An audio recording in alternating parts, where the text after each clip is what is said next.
আলহামদুলিল্লাহ আলহামদুলিল্লাহ। আল্লাহ তাআলার দরবারে শুকরিয়া যে আল্লাহ তাআলা আমাদেরকে এক মাস রোজা রাখার সুযোগ দিয়েছেন। আজকে শারীরিক সুস্থতার সাথে ঈদের মাঠে একত্রিত হওয়ার তৌফিক দিয়েছেন। সেই মহান আল্লাহ তাআলার দরবারে আবারও শুকরিয়া আদায় করছি, আলহামদুলিল্লাহ। সম্মানিত ভাইরা, নির্বাচন হয়ে যাওয়ার পরে আসলে অনেক আগেই এলাকায় আসা উচিত ছিল,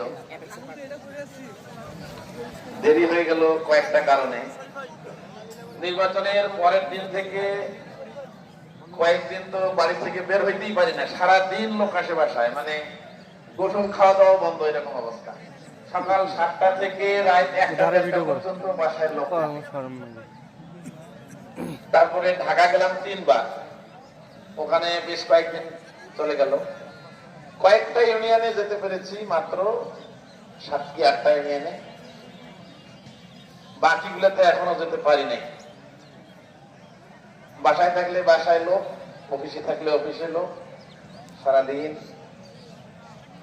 এখন লোকজনের কথাটা শুনতে হয়, আমি কার কতটুকু উপকার করতে পারবো কি পারবো না সেটা পরের কথা, কিন্তু মানুষ আসলে মানুষের কথা তো শুনতে হবে।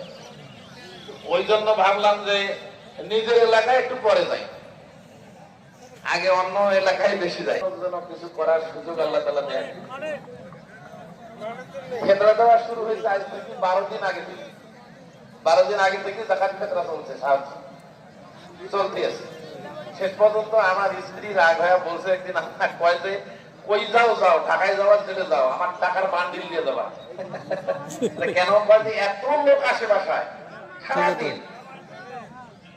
এটা আসলে আমাদের দেশের অভাব আছে, ঠিক আছে, মানুষের বিপদও আছে, এটাও ঠিক আছে, কিন্তু আমাদের দেশে একটা সংস্কৃতি হয়ে গেছে, কালচার।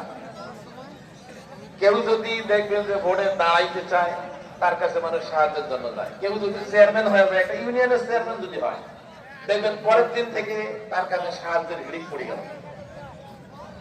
কিন্তু আমরা তো তার কষ্টটা বুঝি না।